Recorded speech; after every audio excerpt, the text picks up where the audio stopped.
30 million. 8 years. That's all it took. 8 years to turn $30 million into almost nothing. No elaborate criminal conspiracy. No single disastrous investment. No mysterious thief who disappeared with the money. Kwame spent it. But probably not in the way you're imagining. Because when Kwame first saw the numbers that would change his life, he made himself a promise. He wasn't going to be one of those people. You've heard the stories. Someone wins millions. The houses come. The cars come. The parties come. And a few years later, the money is gone. Kwame thought those people were foolish. He would invest. He would take care of his family. He would build businesses. And most importantly, he would never have to worry about money again. 8 years later, Kwame was sitting alone at his kitchen table, staring at a number on his laptop. He refreshed the page, then refreshed it again. The number didn't change. After everything was added up, the remaining cash, the investments that could actually be sold, the debts he still owed, the man who had once controlled $30 million was dangerously close to having nothing. And the strange thing was, Kwame could not identify the moment he had lost it. There hadn't been one. The fortune had disappeared gradually, one reasonable decision at a time. So where did 30 million actually go? To understand that, we have to go back 8 years, to the afternoon Kwame became rich. Before the money, before the fortune, Kwame's life was ordinary. He was 39, he worked hard, he paid his bills, he occasionally worried about money. And like millions of people, he had a private list of things he would do if money were no longer a problem. His mother would never worry about rent again. His siblings would get help. His children would have the best education possible. He would buy a beautiful home. Travel. Invest. Start businesses. Maybe retire early. Then came the phone call. Kwame had won. Not a few $100,000, not $1 million. $30 million. Even after the initial deductions and professional fees, the amount available to him was more money than his previous life could have prepared him to manage. For the first few weeks, Kwame barely touched it. He spoke to advisors, he made plans, he told himself repeatedly, "Don't change too quickly." But something had already changed. The number against which every purchase was measured. Before the money, a $10,000 expense would have been enormous.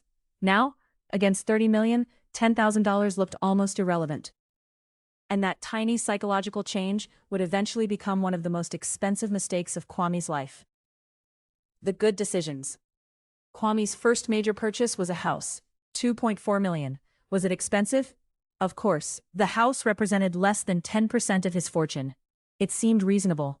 Then he bought his mother a home, $650,000.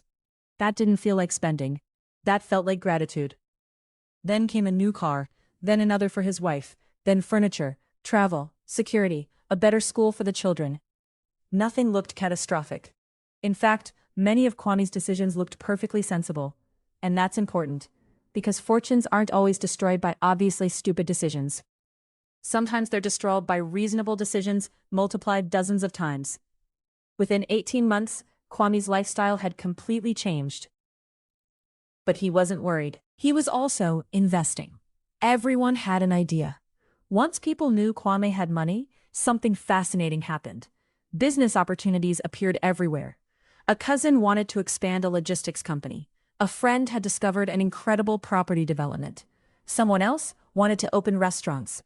Another person had an import business. Every proposal came with numbers. Every person sounded confident. And almost every conversation contained some version of the same sentence. With your money and my idea, we can't lose. Kwame didn't think of himself as reckless. He thought of himself as an investor. $500,000 into one business, $750,000 into another, $300,000 here, $1.2 million there. Individually, none threatened his fortune. But Kwame was making a subtle mistake. He was evaluating each investment separately. He wasn't asking what they represented together. After 3 years, millions of dollars were tied up in businesses that looked valuable on paper, but produced very little cash. And then came another problem. Kwame had become the person everyone called, the family bank. At first, it was easy. Someone needed $5,000. Another relative needed $20,000. School fees, medical expenses, a business emergency, a wedding, a deposit for a house. Kwame could afford it. So he helped. But generosity has a strange relationship with sudden wealth. When you help once, people remember the help. When you help repeatedly, people begin budgeting around it. Kwame became the emergency fund for an entire network of people. And saying no became increasingly difficult. Because how do you tell someone you can't give them $10,000 when everyone knows you won $30 million? So Kwame kept saying yes. And because the individual amounts seemed small relative to his fortune, he rarely tracked them carefully. That was the second psychological trap. Small compared with $30 million does not mean small. $20,000 repeated 20 times is $400,000. $50,000 repeated 10 times is $500,000. And money doesn't care whether you spent it selfishly or generously. Once it leaves, it's gone. But even this wasn't what finally broke Kwame's finances. The biggest problem was hiding somewhere else. The number that lied.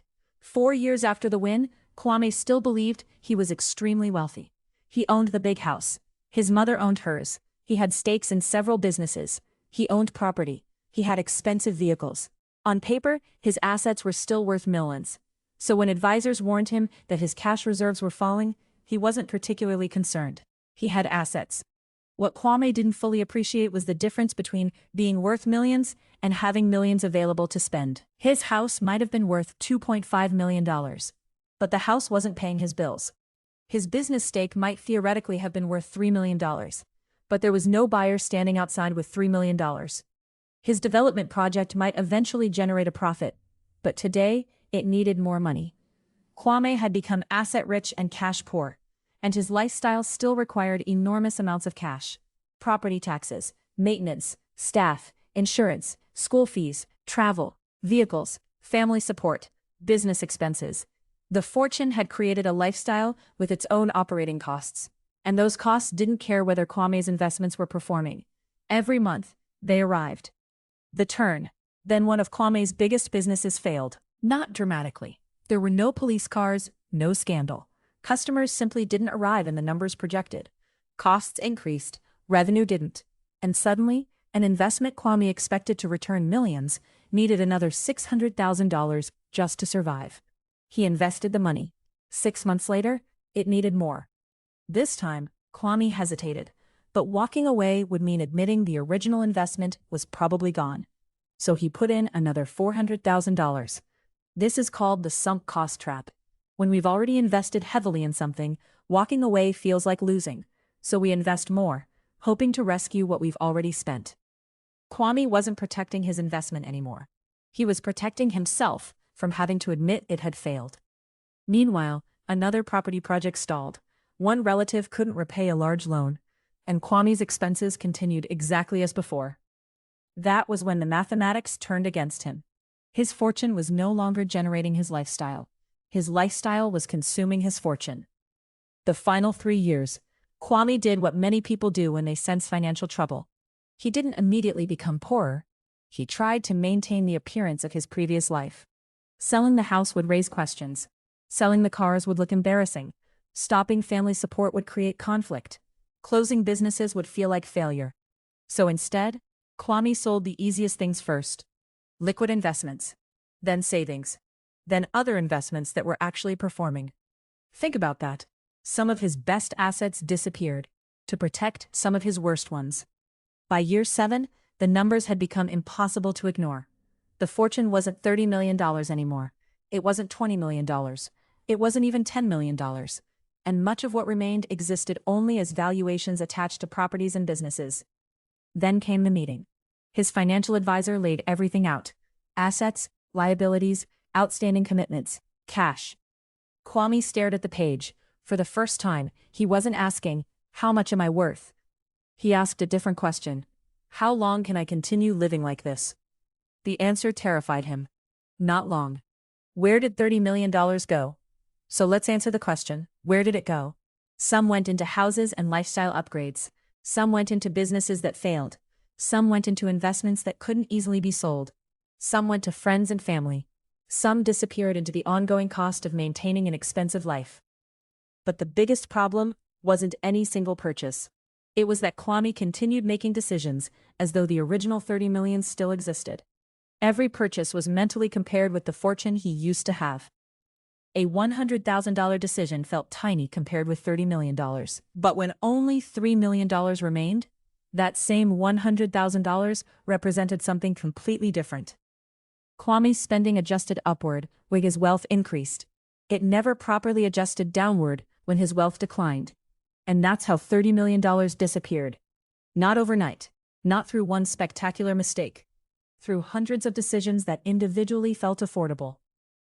The money lesson. Kwame's story isn't really about lottery winners. It's about something that can happen at almost any income level. You get a raise, and the apartment gets better. The car gets better. The holidays get better. Subscriptions multiply. Expenses that once felt luxurious slowly become necessities. Then one day you realize something strange. You're earning more than ever, but you don't feel richer. That's lifestyle inflation. And there's another lesson. Your net worth and your available cash are not the same thing. A person can own property, businesses, and investments worth millions and still struggle to pay next month's bills. Wealth isn't simply what you own. It's also your ability to maintain your life without constantly selling what you own. But perhaps the most important lesson is this. Never build a permanent lifestyle around temporary money. A bonus, an inheritance, a huge business year, a lottery win, a sudden investment gain. They can transform your balance sheet overnight. But if they permanently transform your monthly expenses, the money may have to keep arriving forever. 8 years after winning $30 million, Kwame's life looked very different. The largest house was sold. Most of the businesses were gone. The expensive cars disappeared, and the circle of people constantly asking him for money became noticeably smaller. But something else changed. Kwame started tracking his money again. Not millions. Everyday money.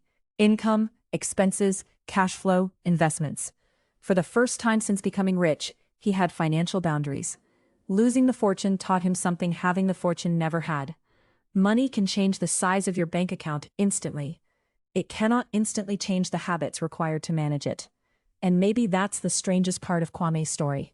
He thought $30 million meant he would never have to think about money again. In reality, $30 million meant he needed to understand money more than ever. Because becoming rich and staying rich are two completely different skills. And sometimes the most dangerous sentence in personal finance isn't, "I can't afford it." It's, "I can afford it." Because once you start saying that often enough, even $30 million can disappear.